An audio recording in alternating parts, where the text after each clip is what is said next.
run us through what we got so far. Well, XL on the blue side, Schalke on the red, Lissandra, Lucian and Akali bans from XL, Cassiopeia and Urga, all the power picks just getting removed here. I wonder what else we could see, so many options. I like to see Alistar bans. I think Alistar's just super strong as a support at the moment. I feel like there are so many answers to him, though. That's true. Gragas has been one that's increased in popularity a lot. Morgana's another one. We saw the Pike picked earlier. So I think that there are ways in which you can deal with it, so I don't think it's the highest of priority. Aatrox, on the other hand, I do think is really strong, and I am surprised that Schalke would take away Cassio, Urgot, and Scion. It does mean that, having a look, what else is available? Aurelia is up, but that has really kind of fallen down in the priority list after some of the changes on the current patch. Sejuani is still available. Surprisingly, she wasn't even locked in earlier on in the day, but I do know that this is something that both junglers would be more than happy to grab for themselves. We do see the Aatrox getting locked in for XL. They took their time over that pick. I think it's the first time they've played Aatrox this split as well. Yeah, looking down, no one has played him on that side. Of course, can be flexed into the jungle. We saw that in the last games. Xerxes having an incredible amount of effect. And mids, you know, he and can go kind of all over the shop. That is true. So it depends very much on...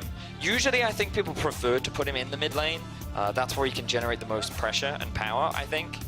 But something that Frost mentioned earlier on was that they do like to try and get Upset a carry that he's comfortable on early in the draft, and there you see the Kai'Sa, a champion that Upset has, funnily enough, had a lot of success on, not only in the team fights, but also in the laning phase as well. And Abadage, or potentially Odoamne, we did see him play the Rise. I believe it was in yesterday's game, or last week. It was one of the two. He's actually the only player that's played Rise on this team. Yes, but it can be moved into the mid lane depending on where they want to put that matchup. But I would kind of expect this Rise to go into the Aatrox if they can set that one up. But now immediately, we're actually going to see a Sivir pick. Yeah. This is something that we saw not too long ago. Yesterday. It was yesterday. Yeah, yesterday in the Misfits game, it was on the same rotation with the Alistar as well. So they're doing exactly the same thing into a Kai'Sa as well. So yeah, it's obviously an XL special, the Sivir Alistar answer to a Kai'Sa pick. And I think they believe that they can force 5v5s more reliably, and I do think that the team fighting has been XL's biggest strength. The laning phase for Jeskla and Kasing, though, has been a weak point. I think it's something that other teams have been able to build big advantages from.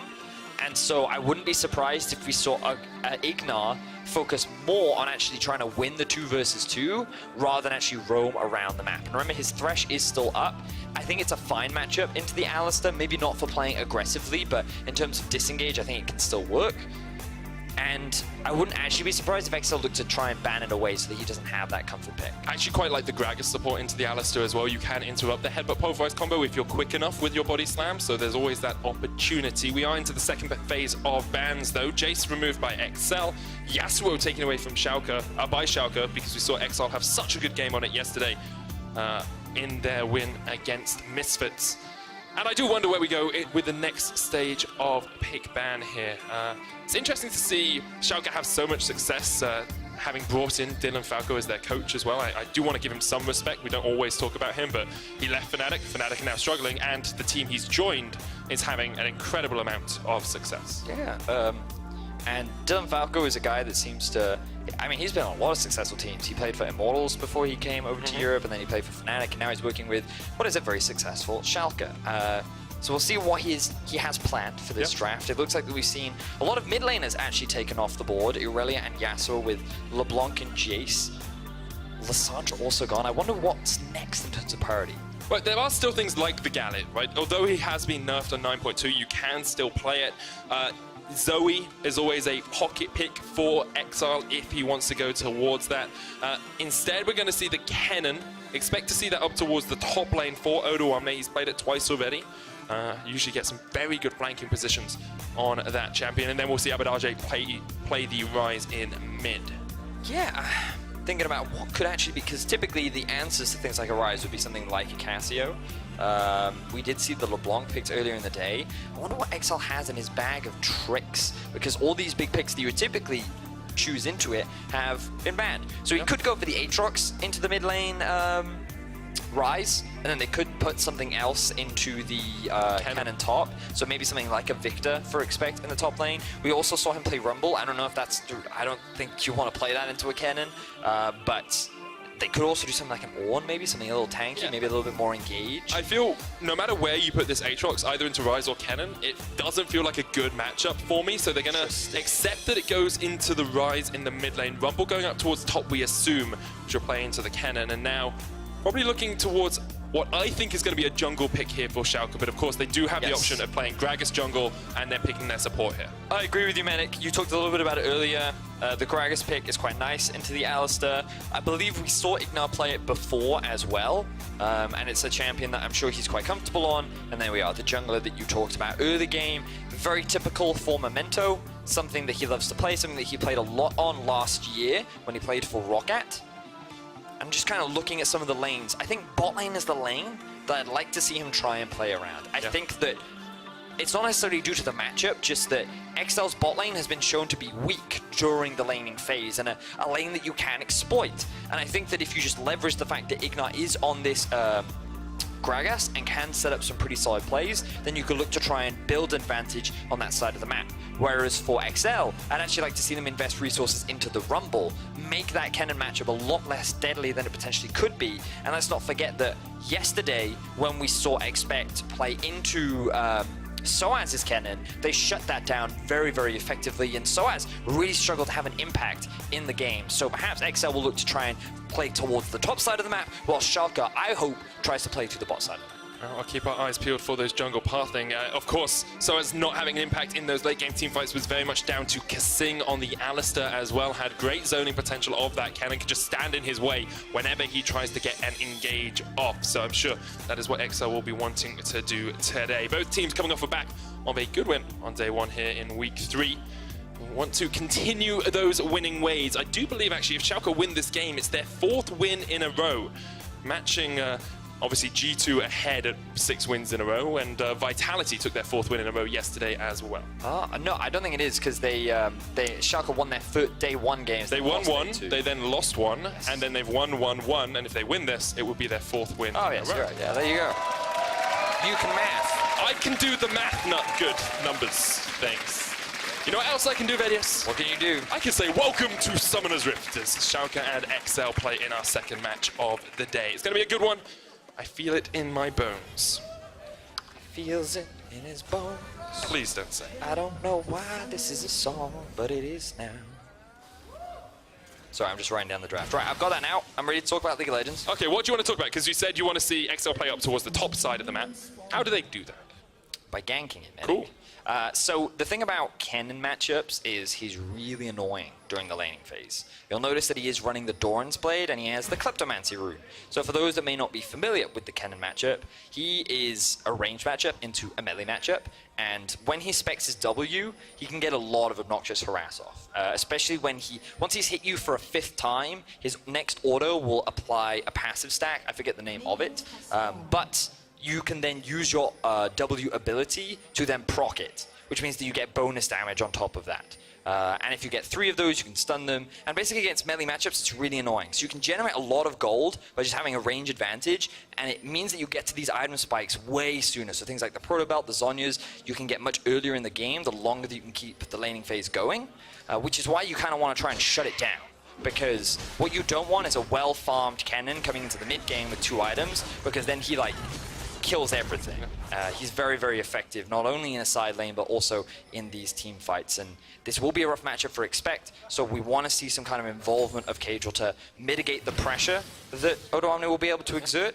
I'm actually going to ask our observers quickly just to look at the gold differences, because I know it's very early in the game, but you already see what that Kleptomancy does, right? Everyone's basically even on CS, and you have 140 gold lead on the Kennen over Expect. So this is what Kleptomancy does, and this is the reason it's so effective on a top laner. And so one of my favorite things about Kennen, that is like my fun fact, is that his E actually gives you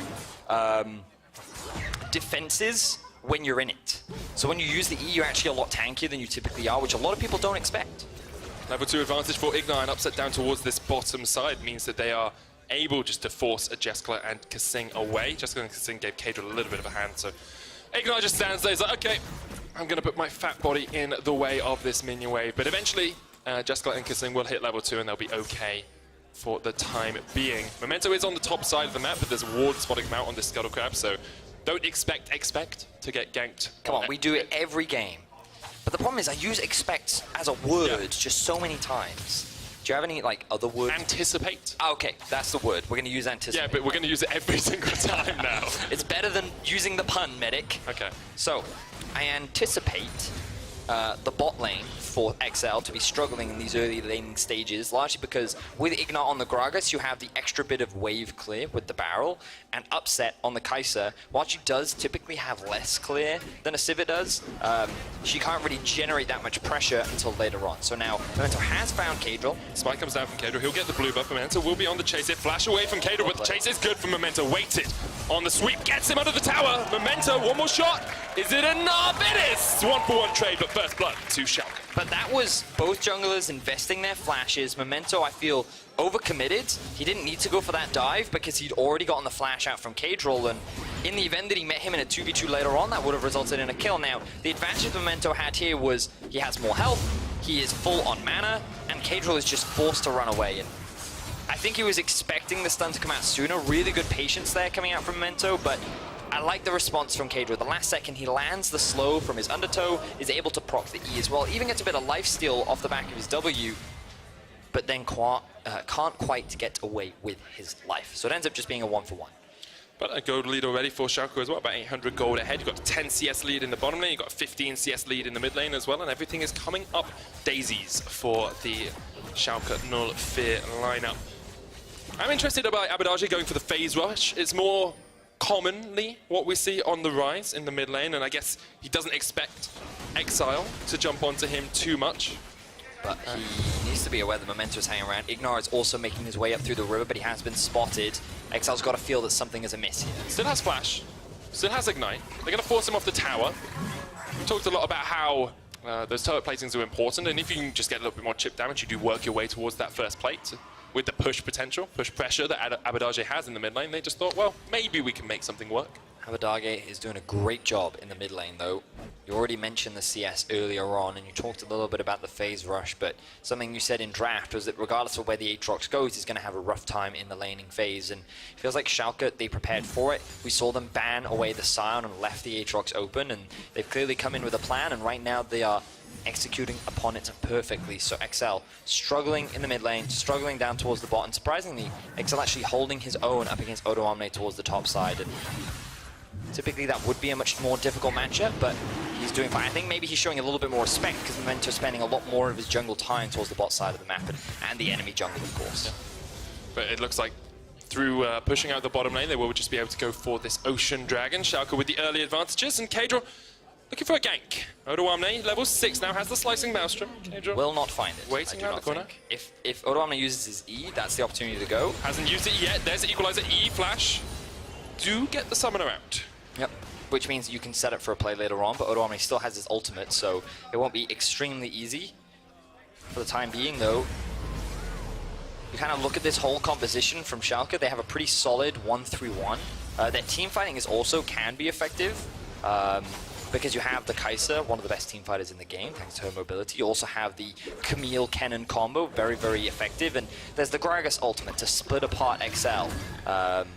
And also, when XL don't actually have that much hard crowd control, it can be challenging for them to actually reliably keep Schalke in place to kind of find all that area of effect damage that the Sivir will want to pull off. So I do think that Schalke do have good scaling, but at the same time, the Sivir obviously scales very well into the late game. Aatrox, on this patch, his late game did get hurt a little bit, and I do think that Rumble's damage is much harder to execute the later into the game that you go.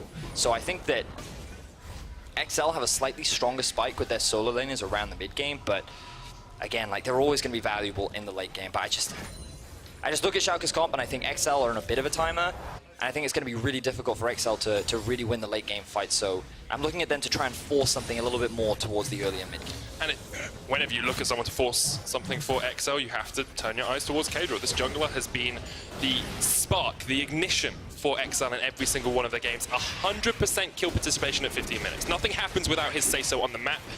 Second in kills and assists at 15 minutes amongst junglers as well, and he does it when he doesn't even spend that much time around his lane. It's actually quite low down in terms of jungle proximity, which means when he does gank, it's usually effective. Yeah, so he's not like one of these junglers that just ganks. Like Maxor is someone that has regular jungle activity in the early game.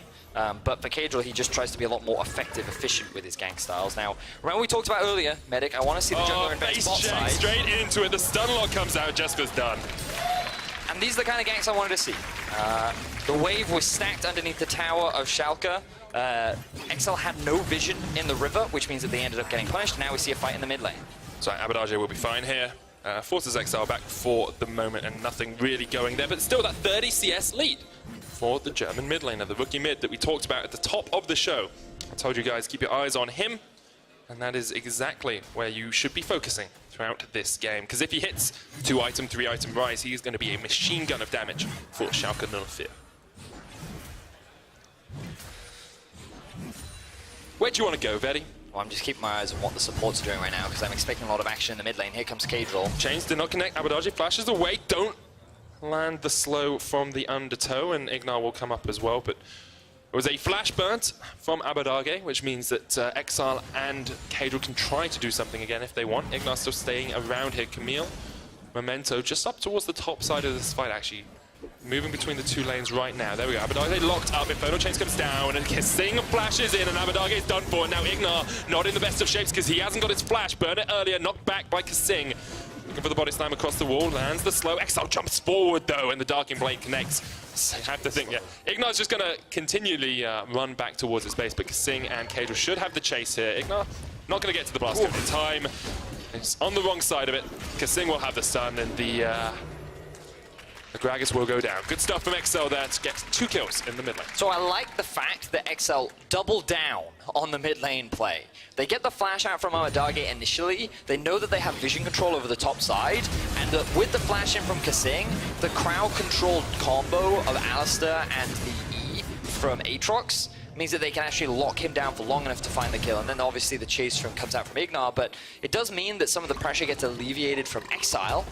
He will be able to get a bit of gold back in his pocket, and he'll be able to pick up a little bit more farm now that the Rise is dead. So they've closed the gold gap a little bit, but it's still pretty big. It's still pretty big. It's about 1,500 gold between the two teams, and if we press X, a lot of that is sitting on that AD carry. 700 gold difference. Upset. Once again, showing his strength not only in the laning phase, but just about getting ahead of his opponent. But let's not forget what we talked about, Medic, with regards to the top side of the map. Odoamne with the Kleptomancy. He's just built himself up a 700 gold lead, which is arguably the biggest in the game, just from his Kleptomancy. And this is what we said. This is why this rune is very effective when he can just sit in lane and free farm, because he gets those items much earlier in the game, which means that he's going to be much more relevant earlier in the game. And that's a scary point for XL, which is kind of why I wanted to see them invest a little more towards the top side of the map. But Odoamne, he's a happy camper right now. Definitely is. And I have to see how XL deal with being on this timer. Ignar getting some wards in here. It's the second dragon of the game. Only 11 minutes in. Schalke took the first one very quickly last time. Cadril pops the undertow across the wall. Will realize Schalke are doing it and doesn't really have a way to react. So double ocean makes it even easier for upset for Abadage and for Odoamne to stay in these lanes. Just elongates that laning phase for them if they want it. Because of the extra regeneration you get, you don't have to back as often. Slow and steady is the game right now, Medic. I mean, that's what we saw from Exile yesterday as well, but Exile's trying to do something about that. Abadage can't get away, and Exile gets his first kill of the game. Once again, a good gank from Cadril right at the right time, and they'll get some turret platings down here as well. Kissing with Demolish will only help speed that up. Ooh, XL going to be picking up some nice gold from the turret plating. But also finding another kill onto Abadage will help continue to close the gap, and now expect actually going all in onto Odo. Odo still has flash here, but we'll just use the Slicing Maelstrom for the time being. Gets the stun off, and that's what the Mark of the Storm can do, of course. That Kennen passive just stuns him up. Ends up being an ult for ult. Odo will back away, and I wonder if they're going to try and use a teleport advantage here. Will Odo TP back into the lane? If he does, will Expect then have to TP himself. There's the teleport. Will Expect have to burn his TP here? Because if not, they have that window of opportunity that XL will want to stop themselves from running down the clock. I think you'll just TP back to lane, personally. Yeah. I don't think you can afford to give turret plating gold over to... Oh, now he definitely has to TP back to lane. Yeah. you can't afford to give that solo turret playing gold to your opposition. If you walk all the way back with a wave just stopping here, then you're guaranteed to give it away. So I think he has to. Now, Odo did take 2 tower shots, which means, oh, I thought he might have TP'd to a minion, so he could have kept the wave there, but he doesn't. Not gonna happen. You know, I played Rumble in Ultra Rapid Fire. Yeah. Not the best.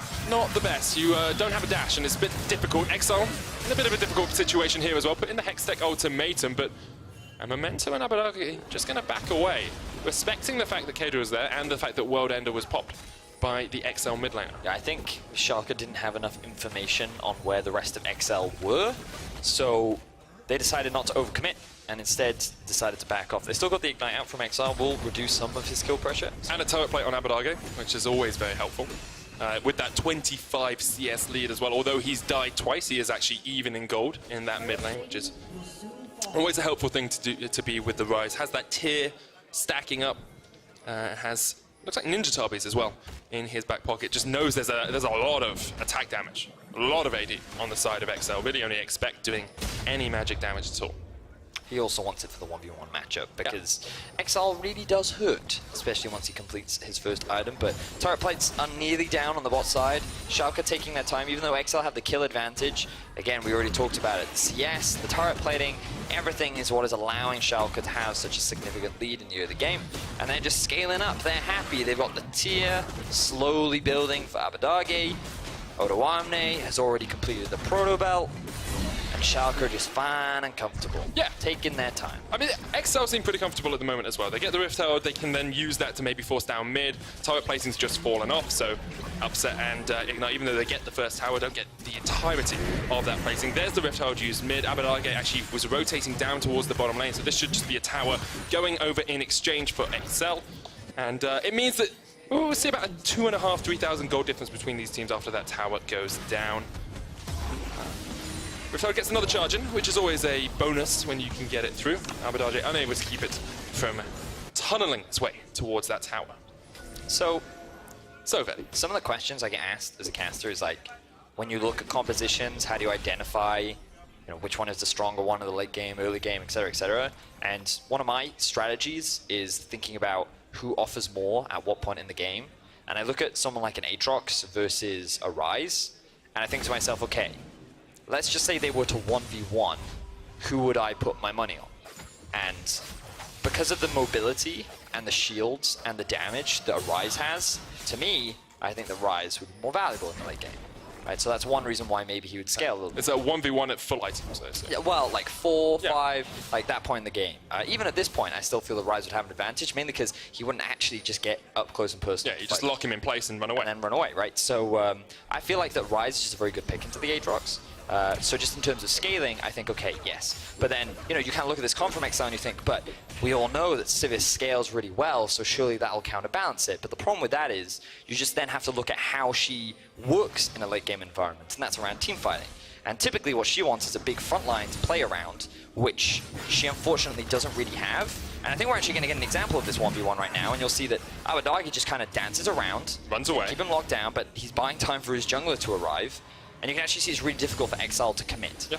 So that's kind of what happens in that situation. But this is why I'm kind of skeptical of XL scaling, because I think that it's way harder for Sivir to leverage her late game power compared to someone like the Kai'Sa, who independently is strong in the late game. If you just give her 3 items, then regardless of what her team comp is, she can offer a lot of value, because she can dive onto the back line, she can just kill the front line, she's a very strong duelist, and overall she's just a little bit more all-encompassing as a late-game hyper carry versus Sivir, who's very reliant on hitting as many people as possible with her skills once she's got all of the items done. So that's why I'm a little concerned right now for XL, that the game is slowing down, and I just kind of want to see them be a little more proactive right now. But again, it's hard because they are at such a big goal deficit. They haven't even completed a lot of their first core items. So if they try to fight now, they're probably going to lose anyway. Just because you're behind in terms of itemization.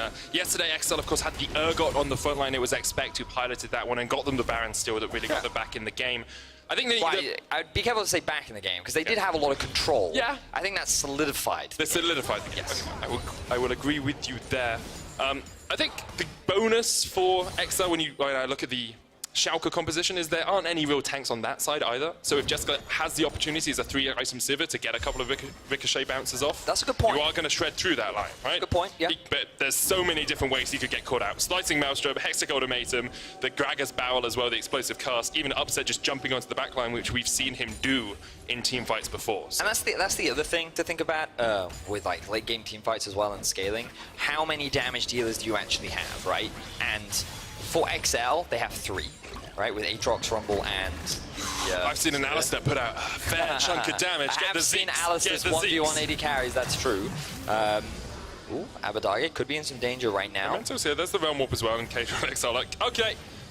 Still just buying time on the side of Schalke. They don't need to overcommit for anything. They're still relying on their scaling. But yeah, wait, I was saying something now. Please. You're talking about the 3 damage dealers on XL. Yes, but the same can be said for Schalke, right? They have the Cannon, they have the Rise, and then they have the Kaiser as well. So I think they're pretty even in terms of damage, but I just think that with more items, Schalke do more damage. So I'm concerned right now for XL. I think that they're not being proactive enough to leverage the composition that they have. But I think if you're Schalke, you're pretty happy with the way the game's going. Yeah, you know, you've delayed the game, you played a good early game, you know, without taking too many risks, just by farming up well and outplaying your opponents. You are about 4,000 gold ahead. Flashes away here from Expect. Odoamne on the chase. There's Upset jumping across the wall as well. Enough damage comes out from Upset. The red carpet comes down as well, but Upset will survive. It's a good play from Schalke, rotating down towards the bottom side of the map. I'm surprised that they invested so much to get that kill. That was 3 summoner spells burnt and 2 ultimates. But if they can convert it into another objective, it might be worth. But right now, it doesn't look like they can actually get much from it. They'll steal a couple of enemy jungle camps. They'll get a bit of deep vision down. And Abadage is now in a 1v2. World Ender used by XR. There's the Infernal Chains as well. XR's just going to tank this one up for quite a while. Abadage just outplays them. Outplays them entirely in the 1v2. Predator's going to be popped here by K-Draw to run away. And XL unable to do something in response to that Schalke play. That's another summoner spell used from the side of Schalke. Odoamne burnt his teleport in order to help his mid laner when I don't think he actually needed it. So that's now a big global cooldown that's going to be left unavailable.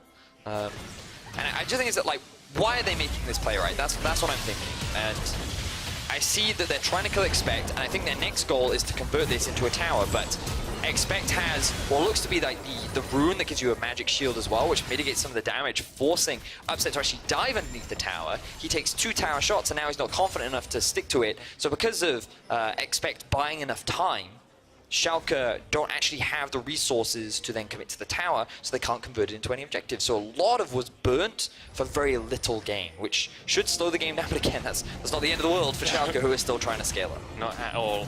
Anyone wondering at home, it's Nullifying All is the name of that rune. That's the Badger. I believe it's in the first stage of the... Yes, Tier 1. Yeah, Tier 1 on the left. I don't know why I know that. It's Earth, because you can't take either of the other 2, but engage happens in the mid lane. Exile caught out. Memento dunks him into the Hextech Ultimatum. Now Kasinga's on that front line. That's a great equalizer across the mall. Memento goes golden, flashes away. The teleport coming in as well as Abadage wants to join the fight. Slicing Maelstrom doesn't catch on to Expect, but the Mark of the Storm does. Now Upset jumps forward as well. Jester low on the backline, down to half. 2 kills for Schalke and the Baron in their sights. Good fight there for Schalke. They find a quick pick onto Exile. Wasn't sure if his ultimate was available, but he definitely never had an opportunity to use it. Schalke setting a trap right now, seeing if they can find another pick onto XL, but XL do have that ward sitting outside the pit. They will be spotted. The Baron has been started. Very early Baron into the game. K-Draw still alive though, has the flash, has the blast cone to try and steal this one away. Will we see a blast cone change the impact of a game once again? K-Draw looking for it. Realm Warp comes out. Schalke on the chase. They're stunned up. They don't take the Realm Warp. K-Draw doesn't get in though. The Baron goes down. It's secured by Schalke. And XL just run away. Unable to do anything quite yet. Kasing on the flank here. The blast cone used by Ignar, and XL just can't quite find an avenue to attack onto that. Good play from Schalke to get the Baron and get out. So they will convert this. Never mind, no they won't. Odoamne gets there in time, but a very early Baron for Schalke. Now remember that the Baron changes on this patch mean that the minions aren't as strong as they used to be. It's a little harder to end the game from a Baron at 22 minutes than it used to be.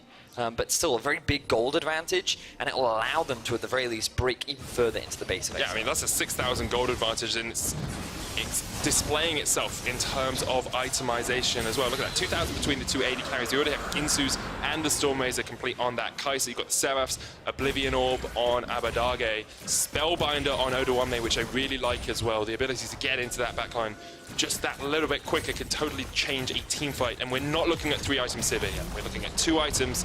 When she gets that third, when she gets that Infinity Edge, maybe XL will have a chance to turn this game around, but maybe it will be too late.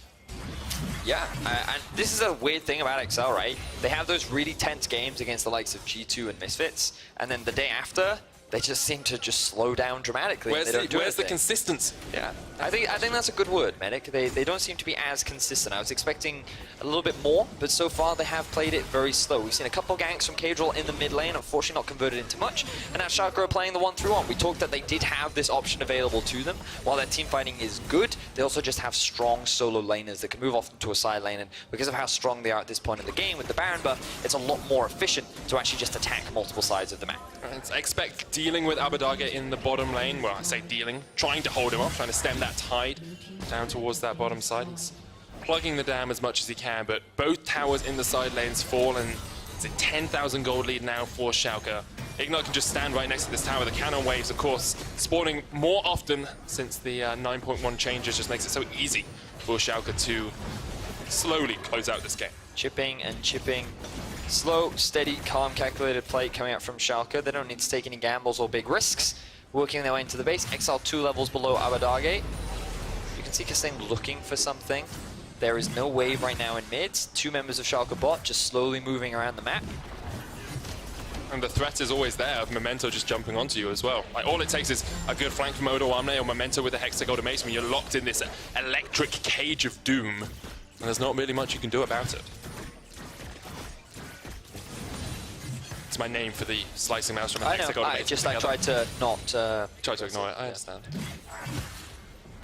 That's quite, you know, cringe, and that's not really my jam. That's true. You're much more serious in terms of casting. Abadage very serious about doing the damage here to Exile. Kasing here just to try and hold him off, but I have to think XL need to do something. Have to pull the trigger, have to make a play, because otherwise Schalke will just slowly eke the life out of this game. Baron buff has fallen off, or is about to fall off, I believe. For the time being, we will just reset. Didn't break any inhibitors. That is the one thing you can say to the XL fans. Like, inhibitors are not dead yet. You still have them. But you are 10,000 gold in the hole, and now you're looking at 3 items complete on that Kai'Sa as well.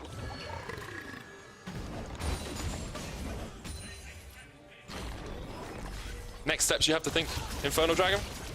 Well, the Baron spawns much quicker than it used to. It's true. So I imagine that Schalke will actually just wait for that, because again, scaling is on their side. They don't really have to rush anything. If XL's next best opportunity will be to try and fight around the Baron pit, but they have no vision in their half of the jungle, and they can't really leave their base to get it. So Schalke are just suffocating XL right now, and they'll force them into this situation where they'll either fight them in this choke point where the Rise and the cannon can run rampant, or that Schalke will just secure the Baron. So XL very limited in terms of their options right now. Ideally, if they can find a pick or kind of punish a mistake from Schalke, is their next best bet. I think you have to do it pretty soon as well. Abadage not quite pushed in that bottom lane completely, doesn't have the teleport either, so you do have a small opportunity here to make a play, but Schalke willing just to step back, willing just to wait it out. And when you have all 3 lanes pushing in, there's basically nothing XL can do. Yeah, so like, unfortunately there's not a lot more to say, so I'm just trying to hum for the viewers, you know? Okay. What, name the song? I'm pretty sure that's Shake It Off by Taylor Swift. No, it's not. That's... Isn't that the Macarena? No. Oh, okay, so now you're just getting me to hum what you want me to hum. No, I'd never do that, Benny. Are you manipulating me, Medic? For the last 2 years. I've been growing you into my little pawn. Thank you, I appreciate your humming applause. I've been working on it my entire life for this one moment. Okay, my mother didn't believe me. That was also not humming. Humming is You have to have your mouth closed. Oh, there's a fight! There's a fight in the bottom end. Exile pops the Wild Ender. Infernal Chase as well. Zoda 1 maybe engaged the fight. Upset here. The World Ender Resurrection passive is going to time out in just a second, and Exile was just knocked back into the wall. Easy enough kill for Schalke. And that is enough action for now. Let's calm down. There's been too much action this game. It's just, you know, we had G2 versus Splice, which was like intense, intense, intense. And then we've got this just calm, calculated, slow play from Schalke v XL. I was actually going to go camping last game because it was so intense. Wait, there's a joke there. Nope, can't get it. Anyway, Dragon will go in favor of Schalke. The Baron has just spawned. I'm glad you're entertaining yourself. I hope the audience found it funny. I didn't just hum on casts. I think I'm good for the moment. Okay, let's get back on screen. Baron is alive. Baron is alive. Baron is alive. So you can see the no deep vision has been set up, but Schalke don't really need it because they're keeping Odoamne down towards the bot side, and the Baron pit itself is dark. Now Cadril is hanging around while Ignar clears some vision, but if he face checks by himself, he might die. And this Baron is going to go down before he can even get close enough anyway. Well, you either man up, you die trying, and he doesn't get the Baron. Secured by Memento, he's going to fall after it, and he does die, doesn't get the Baron, and now Schalke will just look for the push in. 40 seconds left on Cadril. You can just split the lanes if you want to. You can all barrel down mid. Schalke can pretty much have it any way they want it. Yeah, 15,000 is the gold lead for Schalke. There are no options left for XL, I'm going to quite confidently say. And it's just a matter of time now. Oh, Ignar flashed in a straight line there. They get a lot of damage down onto Ignar. He goes into the stopwatch, but eventually will fall. And now XL actually have a man advantage in about 16 seconds time. Memento and Upset getting this mid lane tower upset. Chased out here by XL, pops the killer instinct, but XL still on the oh my god! Okay, yeah, that's a late game, guys. I can see why you were worried about the scaling for XL. Schalke going to get the inhibit in the top lane. They get bot as well. They will go towards the mid lane, and you have to think in the 4v4, which is about to commence, Schalke will come out on top. So it's just a matter of time now. They're sieging onto those Nexus towers. 4 versus 4. Exile is gone. It's a level 16 Kai'Sa, level 17 Rise. They're just waiting for the minion waves to arrive. Odoamne even has his ultimate available. Will they go for the dive? Will they go for kills? Odoamne chased off by Kissing down towards the bottom side. He uses the Lightning Rush to get away. That's the first Nexus tower down. Upset stepping forward, and this should just be the game for Schalke. They force XL back towards their fountain. And with their 4th win in a row, Schalke solidify themselves at the top of the... I'm going to do it again, though. Their 4th win in a row. Schalke solidify themselves at the top of the Ellie's. They're right behind G2. I think they had a really strong draft. I think they prepared perfectly for XL. I think that we saw Xpect's top pool perhaps exposed a little bit in terms of options. I agree with that. We'll have to see how that develops throughout the rest of the split, but can't really fault Schalke. They played everything extremely well. The only criticism you can have is that Abadage died in the mid lane, but when 3 members come within 3 times within like 5 minutes, you know, that's a fine loss to have, and he still maintained a gold lead. I mean, he had 93 CS ahead by the end of the day. He was in a pretty strong spot. Giving a lot of credit down towards Upset and Ignar as well in that bottom lane. We said that the bottom lane of XL was probably a weakness you could expose. They definitely did that. Yep. And across the board, just Schalke looking strong. This is the sort of win where, although perhaps slightly anticlimactic for Schalke fans because it was so well coordinated, this is the sort of win that puts you on the podium at the end of the year. You have to get these consistent wins. This actually says a lot to me in terms of how our whole league looks, because I actually think XL is this very solid team that kind of rests in the middle of the pack, and teams that can cleanly beat them, I think, distinguish themselves as one of the better teams in Europe. And I think that we saw that from Schalke, and I think we saw it also as well last week versus Splice as well. And I just think that when teams struggle against XL, you've got to bring into question, like, what do they actually show? Because XL have proven that if they can get to the late game on even footing, then they'll fight you, they'll challenge you, they have some promising stuff. But if you can just slowly deconstruct them, so far I haven't really been able to find any answers to get out of it. Definitely agree with you there, Vedius. Schalke very happy with their win. I think, considering they've only lost to G2 so far, things are great for them. And they beat Vitality, although it was week 1, day 1 Vitality. I think I would happily put them in my top 3. I'm curious as to... Wait, has Schalke beaten Misfits yet? I do not believe so. Let me continue to talk Well, I do not look up our schedule and check to see if they... I don't think so, Vedius, because it's the first game of next week, which I knew off the top of my head. Next week, wow. I knew off the top of my head. That's actually a really exciting one. I think it's exciting if Misfits start playing through bot lane again.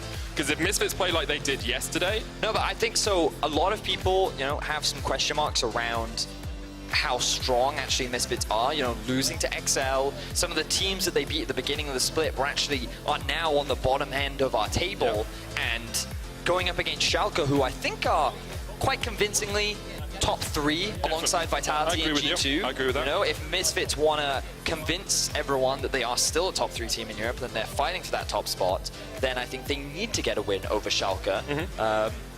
So yeah, we've got some really exciting games coming up next week, but we still have more action left in the day with 3 games left.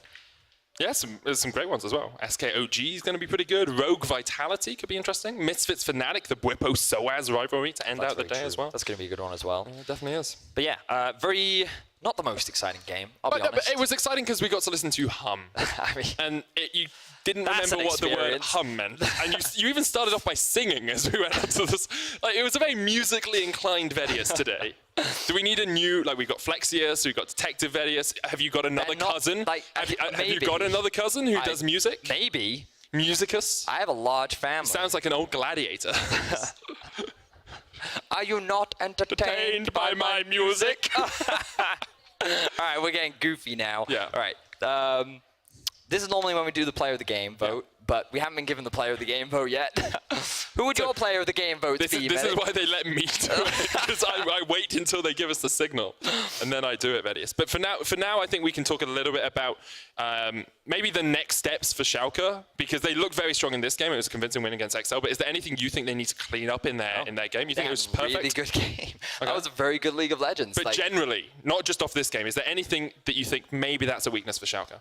So far, no. I like their drafts. I like their flexibility. I like Schalke. I think they're a really good team. Do you want to read it?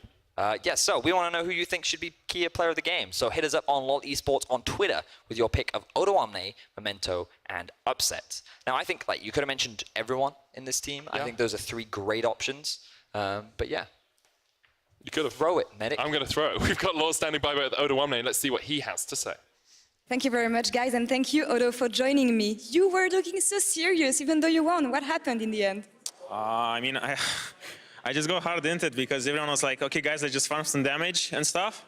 And then I went a bit too deep, and I was like, okay, guys, just please end the game so I can save my KDA. And everyone just started screaming, no, just let him die. So, I don't know, everyone just... Oh, no. Yikes. Bad teammates. I mean... Even then, you're ending this 3rd week on 5-1. Did you expect to be that good? I expected us to be kind of good because all of us, the players, are really aggressive and really good, and all of us want to, just brawl and skirmish a lot. So I think the way the meta is right now kind of favors us a lot. But I didn't really expect us to be, kind of at the top of the standings. I expected us to be good, maybe in top 4, top 5. But I didn't expect us to have such a good week. But then again, I think we only had one really hard opponent in G2. And next week we have Misfits and Origin. So if you manage to go 2-0 in that week, then that's something I'll be happy with. Then we can start talking about Schalke being a contender for everything. We'll get back to this one right after, but you were mentioning the meta and how it fits you. You've been playing Kennen 3 times now and winning on Kennen 3 times. Why do you like this champion so much? And why is it so successful?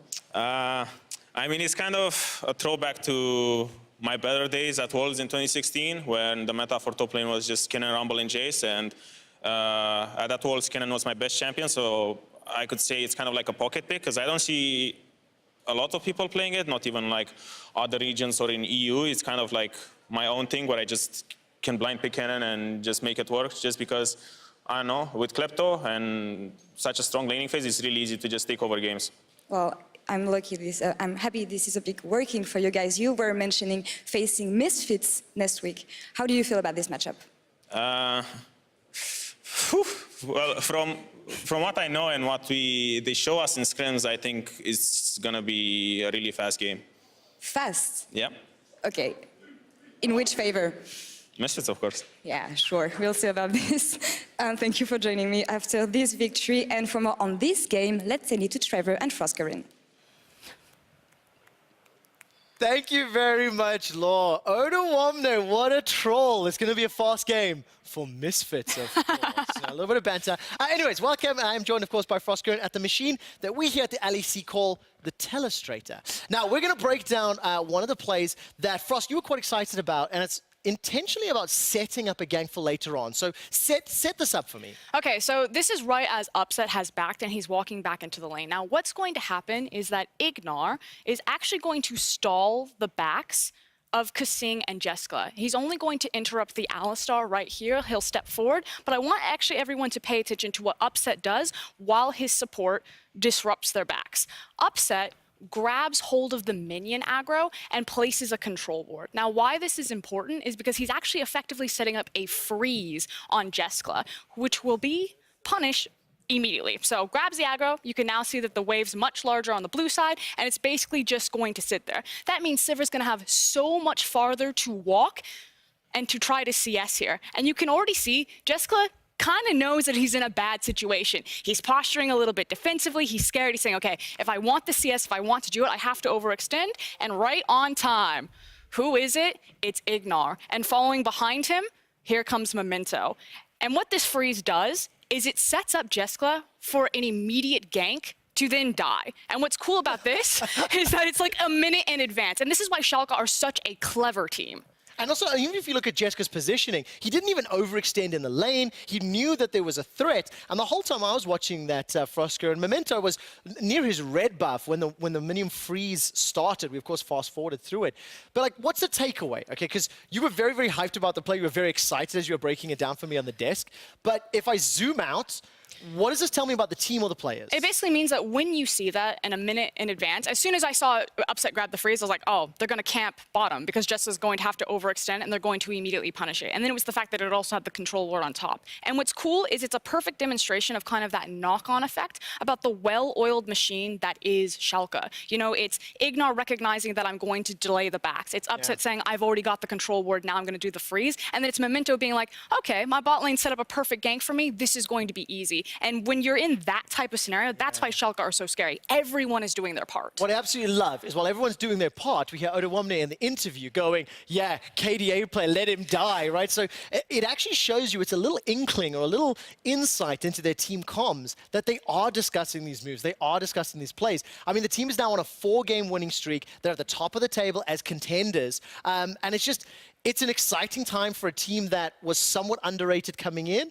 and is now one of the sleeper surprises coming into the middle of the split. I mean, they're basically the resident sleeper team. They're sleeper OP. No one saw them coming. And when you look at, again, the roster, you didn't expect them to have this type of synergy. And that's what's been so impressive about Schalke. They look like they've been playing together for years. And of course, because we saw the freeze set up by Upset in the bottom lane, but it was Ignar that made the first move. It is Upset that gets Kia player of the game. He managed to pick up 50% of the votes. I think Carrier's winning all of the player of the games is rigged. I think that we're undervaluing the setup from everyone else. I think it's actually speaking about how across the board, almost in every single lane, the LEC has had a massive insurge of more talent. Again, EU has always been known for its talent, its new talent, and its old. And again, this shows perfectly why Upset is so good in the lane phase as well as this team fights. Especially when he's joined with Ignar and Memento as a team. Thank you very much for that one, Frosk. Coming up next, we've got 2 story teams, SK Gaming and Origin, taking to the stage.